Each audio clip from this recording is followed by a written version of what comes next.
அனைவருக்கும் வணக்கம். இது நம்ம YouTube channel trading view Tamil. இதில் டெய்லி மார்க்கெட் எப்படிலாம் ட்ரேட் ஆகுது, முக்கியமாக நிஃப்டி 15 இண்டெக்ஸ் வந்து டெய்லி பேசிஸில் எப்படிலாம் ட்ரேட் ஆகிட்டு இருக்கு, மார்க்கெட்டுக்கு இதெல்லாம் மேஜர் சப்போர்ட் அண்ட் ரெசிஸ்டன்ஸாக இருக்கும் அப்படின்னு சொல்லிட்டு டெய்லி வீடியோவாக பார்த்துக்கிட்டு இருக்கோம். அந்த வகையில் வந்து நம்ம ஒரு வியாழக்கிழமை ஒரு வீடியோ போட்டிருந்தோம். சென்செக்ஸோட எக்ஸ்பைரி இருக்குது, மார்க்கெட்டுக்கு சம் லெவல்ஸ் கொடுத்துருந்தோம். அந்த லெவல்ஸில் மார்க்கெட் ட்ரேட் ஆகியிருக்கா இல்லையா, இல்லை என்ன தான் நடந்துச்சு மார்க்கெட்டில், இதுக்கப்புறம் வரக்கூடிய நாட்கள் எப்படிலாம் மார்க்கெட் ட்ரேட் ஆகிறதுக்கான வாய்ப்புகள் இருக்குது, எல்லாத்தையுமே இந்த வீடியோவில் பார்ப்போம். அதுக்கு முன்னாடி போன வாரம் ஃபுல்லாக என்ன நடந்துச்சு, போன வாரம் அதாவது லாஸ்ட் சண்டே போட்ட வீடியோவில் இந்த வாரம் எப்படி இருக்கும் அப்படின்னு சொல்லியிருந்தோம்.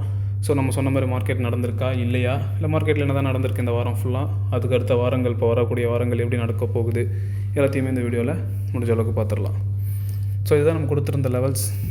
வியாழக்கிழமை வந்து நான் சொல்லியிருந்தேன், ஃபஸ்ட்டு சப்போர்ட்டாக வந்து 26,112, ஃபஸ்ட்டு ரெசிஸ்டன்ஸ் வந்து ஆல் டைம் ஹை 26,261 வரைக்கும் போகிறதுக்கான பாசிபிலிட்டிஸ் இருக்குது. சப்போஸ் அதை பிரேக் பண்ணிச்சு அப்படின்னா மார்க்கெட் வந்து அடுத்த ஒரு 200 பாயிண்ட்ஸ் ரேலி இருக்கும். ஸோ செகண்ட் ரெசிஸ்டன்ஸாக வந்து 26,381 வரைக்கும் மார்க்கெட் போகிறதுக்கான ப்ராபபிலிட்டி இருக்குதுன்னு சொன்னேன். மார்க்கெட்டை என்ன பண்ணாங்க, ஃப்ரைடே என்ன நடந்துச்சு அப்படின்னா ஃபுல்லாக ஒரு கன்சால்டேஷன் தான், பட் ஒரு நெகட்டிவ் பயாஸில் முடிச்சிட்டாங்க. ஸோ நம்மளுடைய இப்போ நம்மளுடைய ரெசிஸ்டன்ஸில் மார்க்கெட்டை ஓப்பன் பண்ணி அங்கேருந்து மார்க்கெட்டை பொறுமையாக இறக்கிட்டு வந்திருக்காங்க. எதுக்காக வராங்கன்னா ஒரு சின்ன கரெக்ஷன், ஒரு சின்ன ப்ராஃபிட் புக்கிங் நடந்திருக்கும். மேபி மார்க்கெட்டை ஒரு 26,000 வரைக்கும் கூட, ஒரு 26,100 வரைக்கும் கொடுத்துட்டு வந்து மேலே ஏற்றலாம். அது மட்டும் இல்லாமல் எல்லா நியூஸஸும் பார்க்கணுன்னு சொல்கிறதும் ஒரு வகையில் கரெக்டாக தான் இருக்கும் நான் எக்ஸ்பெக்ட் பண்ணுறேன். ஓகேங்களா? ஸோ நம்மளுடைய லெவல்ஸில் தான் மார்க்கெட் ட்ரேட் ஆகியிருக்கு. அது மட்டும் இல்லாமல் இங்கே இன்னொரு கான்செப்டும் இருக்குது, அந்த ஃபேர் வேல்யூ கேப்னு சொல்லுவாங்க. ஸோ இந்த இடத்துல மார்க்கெட் அந்த ஃபேர் வேல்யூ கேப்பில் தான் நின்றுட்டு இருக்கு. மேபி இது ஒரு ஃபேர் வேல்யூ கேப்பாக இருந்துச்சு அப்படின்னா மார்க்கெட் இங்கேருந்து ஒரு பவுன்ஸ் பேக் ஆகிறதுக்கான வாய்ப்புகள் இருக்குது. ஓவராலாக பார்த்திங்கன்னா நம்ம இந்த வீக்லி அனலைசிங் பார்க்குறதுக்கு முன்னாடி என்ன நடந்துகிட்டு இருக்குது குளோபலாக அப்படின்னு பார்க்கணும். ஸோ எல்லாமே பாசிட்டிவாக தான் இருக்குது. குளோபல் மார்க்கெட்ஸ் எல்லாமே பாசிட்டிவாக இருக்குது. ஜாப்பனீஸ் மார்க்கெட் பாசிட்டிவாக இருக்குது. இப்போ ரீசெண்ட் டைம்ஸில் வந்து பார்த்திங்கன்னா சைனீஸ் மார்க்கெட் ஷாங்காய் இண்டெக்ஸ் வந்து நல்லாவே பாசிட்டிவாகவே ட்ரேட் ஆகிட்டு இருக்குது. நம்மளுடைய இந்தியன் மார்க்கெட்லேயும் பெருசாக எந்த ஒரு நெகட்டிவ் நியூஸஸும் கிடையாது. ஹுண்டாய் வந்து ஐபிஓ ரிலீஸ் பண்ண போகிறாங்க. அதனால் நம்மளுடைய மோட்டார் அந்த டிபார்ட்மெண்ட் ஃபுல்லாகவே நல்லாவே ஸ்டாக்ஸோட வேல்யூலாம் அதிகப்படுத்தியிருக்காங்க. ஸோ ஓவராலாக நல்லா தான் இருக்குது நம்மளோட இந்தியன் மார்க்கெட்டும் சரி, குளோபல் மார்க்கெட்டும் சரி. ஆனால் என்ன ஒரு நெகட்டிவ் அப்படின்னா அந்த ஜியோ பொலிட்டிக்கல் டென்ஷன் சொல்லுவாங்க. அதாவது இந்த வாரெலாம் நடந்துக்கிட்டு இருக்குல்ல, இப்போ கூட அந்த காசாவில் வந்து ஏதோ ஒரு முக்கியமான தலைவரை வந்து ஷூட் அவுட் பண்ணிட்டாங்க அப்படின்ற மாதிரியான நியூஸஸ் வந்துக்கிட்டு இருக்குது. ஸோ ஒரு ஜியோ பொலிட்டிக்கல் டென்ஷன் மட்டும்தான் ஒரு நெகட்டிவ் நியூஸ், மற்றபடி மார்க்கெட்டுக்கு எல்லாமே பாசிட்டிவ் நியூஸஸாக தான் இருக்குது.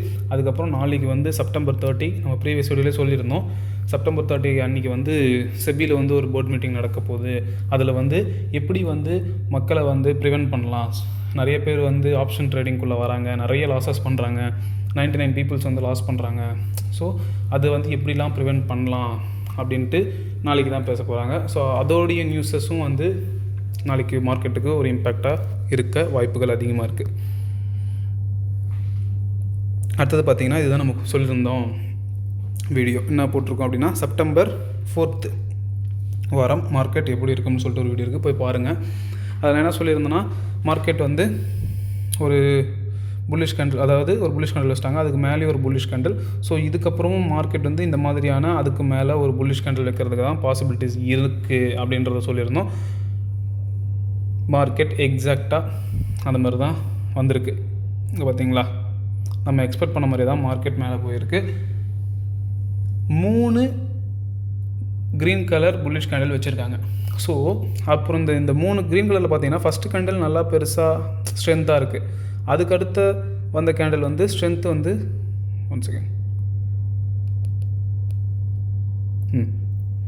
ஃபஸ்ட்டு வந்த க்ரீன் கேண்டில் வந்து நல்லா ஸ்ட்ரென்த்தாக இருக்குது. அதுக்கடுத்து வந்த கேண்டில் வந்து கொஞ்சம் அதோடைய ஸ்ட்ரென்த் கம்மியாக இருக்குது. அதோட சைஸ் சொல்கிறேன் நான், வால்யூம்.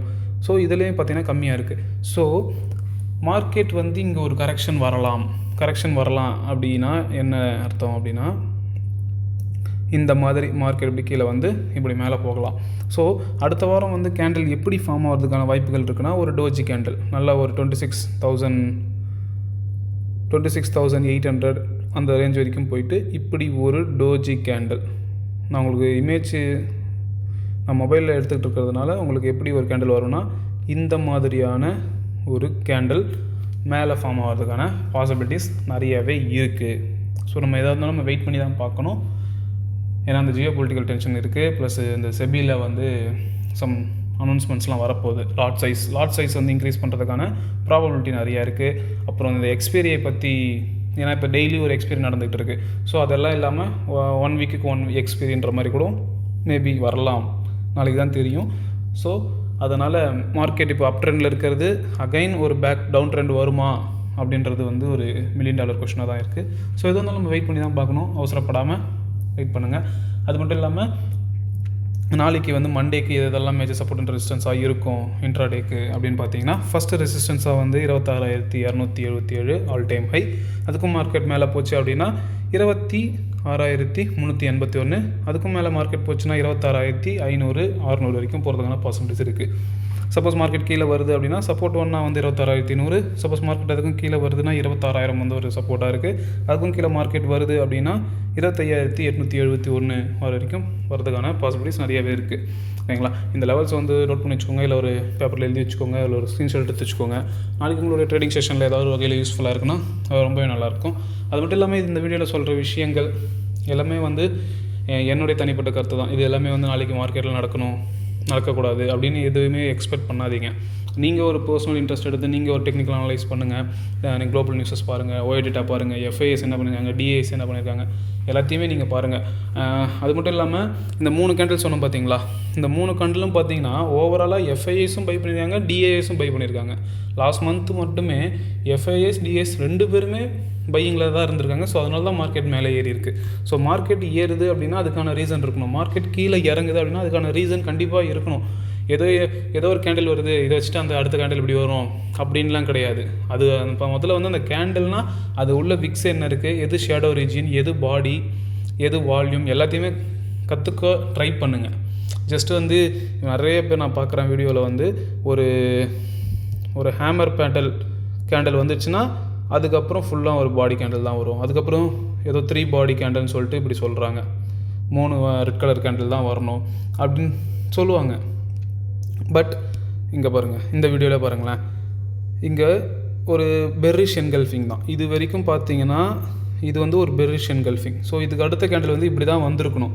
பட் மார்க்கெட்டில் என்ன நடந்துச்சு, மேலே தான் போச்சு. ஸோ அதனால் மார்க்கெட்டை வந்து 100% யாராலையுமே வந்து ப்ரெடிக்ட் பண்ண முடியாது.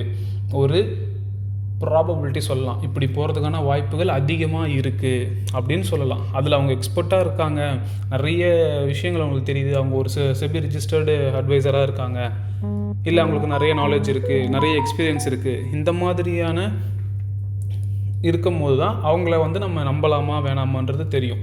அவங்கள ஃபாலோ பண்ண அந்த மாதிரி நல்ல எக்ஸ்பீரியன்ஸ் உள்ள பர்சன்ஸ் வந்து ஃபாலோ பண்ணுங்கள்.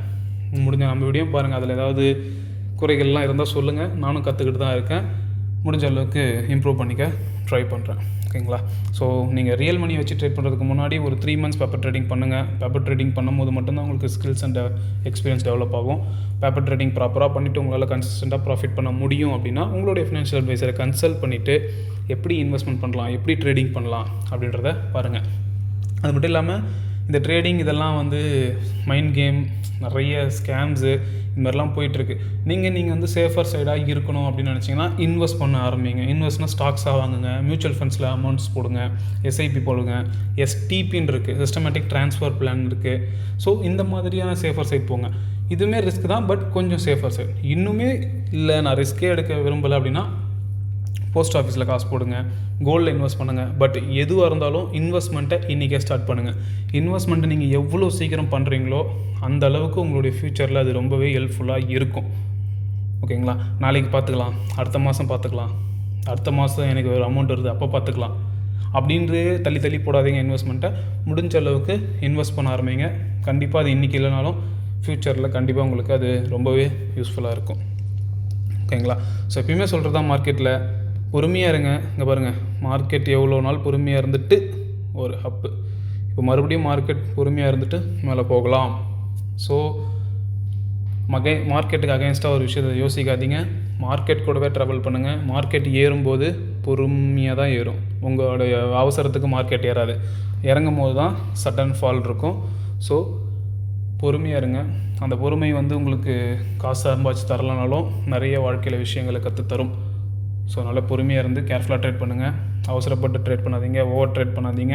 உங்களுக்கான ட்ரேடிங் செட்டப் வர வரைக்கும் வெயிட் பண்ணுங்கள். உங்களுக்கான ட்ரேடிங் செட்டப் வரலை அப்படின்னா அந்த நாளே கூட விட்டுருங்க, பிரச்சனை இல்லை, நாளைக்கு பார்த்துக்கலான்ற மாதிரி போயிடுங்க, மைண்ட் செட் போயிடுங்க. அதேமாதிரி ஒரு ட்ரேட் எடுக்கிறீங்க, சப்போஸ் நீங்கள் வந்து மேலே போகும் அப்படின்னு நினச்சி எடுக்கிறீங்க, இல்லை கீழே போகும்னு நினச்சி எடுக்கிறீங்க, பட் மார்க்கெட் மேலே போயிடுச்சு, உங்களுக்கு ஸ்டாப் லாஸ் ஹிட் ஆகிடுச்சு அப்படின்னா ஜஸ்ட் அதிலேருந்து கற்றுக்கோங்க. நம்ம எங்கே தப்பு பண்ணோம், எந்த இடத்துல விட்டோம் அப்படின்றத கற்றுக்க ஆரம்பிங்க. உடனே வந்து ஐயோ இல்லை நான் ஒரு சின்ன தப்பு பண்ணிட்டேன், நம்ம அதை கரெக்ட் பண்ணுறேன்னு சொல்லிட்டு மறுபடியும் ஒரு ட்ரேட் எடுத்து ப்ராஃபிட் பண்ணிட்டா ஓகே, மறுபடியும் லாஸ் பண்ணிங்கன்னா அதுக்கான டிரான்சாக்ஷன், ப்ரோக்கரேஜ், அப்புறம் உங்களுடைய கேபிட்டல், உங்களுடைய இந்த காசெல்லாம் போகிறதுக்கு அதுக்கு முன்னாடி வந்து உங்களுடைய மென்டல் பீஸ் வந்து இழந்துடுவீங்க. ஓகேங்களா? ஏன்னா நம்மக்கிட்ட இருந்து காசு போயிடுச்சு. அந்த காசை சம்பாதிக்கிறதுக்கு எவ்வளோ கஷ்டப்பட்டோம் நமக்கு மட்டும் தான் தெரியும். அந்த காசை ஈஸியாக ஒருத்தன் வந்து எடுத்துகிட்டு போயிடுறான்.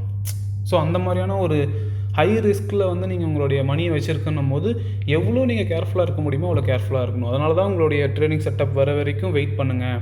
அப்படி வரலைன்னா ட்ரேடே பண்ணாதீங்க. இல்லை எனக்கு ட்ரேடிங் செட்டப்பே எனக்கு வரமாட்டேங்குது, நான் 1 மந்த்தாக வெயிட் பண்ணுறேன், 2 மந்த்தாக வெயிட் பண்ணுறேன்னா அந்த ட்ரேடிங் செட்டப்பில் ஏதாவது சேஞ்சஸ் பண்ண முடியுமா அந்த மாதிரி யோசிங்க. ஓகேங்களா? சும்மா ரேண்டமாக ஒரு 4 வீடியோஸ் 5 வீடியோஸ் பார்த்துட்டு தயவுசெய்து போய் ட்ரேட் பண்ணாதீங்க. நீங்கள் ட்ரேட் பண்ணாமல் இருந்தாலே ப்ராஃபிட்டில் தான் இருக்கீங்கன்னு அர்த்தம். ட்ரேட் பண்ணி லாஸ் பண்ணி உங்களுடைய ஃபினான்ஷியல் ஹெல்த்தையும் உங்களுடைய மென்டல் ஹெல்த்தையும் கெடுத்துக்கிறதுக்கு நீங்கள் ட்ரேடிங் பண்ணாமல் ஜஸ்ட் அதை லேர்ன் பண்ணிக்கிட்டு எப்படி இன்வெஸ்ட்மெண்ட் பண்ணலான்ற அந்த மாதிரியான தாட்ஸ் இருந்தாலும் உங்களுக்கு குட் தான். பட் இதில் ரிட்டர்ன்ஸ் வந்து ஆப்ஷன்ஸில் கிடைக்கிற மாதிரி வேறு எங்கேயும் கிடைக்காது. நான் உங்களுக்கு இதுதான் ஆப்ஷன்ஸ் தான் பண்ணணும்னு நான் சொல்லலை, பட் ரியாலிட்டின்னு ஒன்று இருக்குல்ல, ஸோ அதுதான் சொல்கிறேன். ஸோ கற்றுக்கோங்க, கற்றுக்கிட்டு ட்ரேட் பண்ணுங்கள், அவசரப்பட்டு ட்ரேட் பண்ணாதீங்க. ஸோ நாளைக்கு பார்க்கலாம் மார்க்கெட் அந்த லெவல்ஸில் மார்க்கெட் ட்ரேட் ஆகுதா இல்லையா, இல்லை மார்க்கெட்டில் என்ன நடக்குது. அது மட்டும் இல்லாமல் நாளைக்கு அந்த சிபி போர்ட் மீட்டிங்கில் என்னென்ன அனௌன்ஸ்மெண்ட்ஸ்லாம் கொடுக்குறாங்க என்னன்றதை நாளைக்கு வீடியோ போடும்போது டீட்டெயிலாக அதை பற்றி நான் பேசுகிறேன். ஓகேங்களா? ஸோ கேர்ஃபுல்லாக இருங்க, கேர்ஃபுல்லாக ட்ரேட் பண்ணுங்கள். நன்றி, வணக்கம்.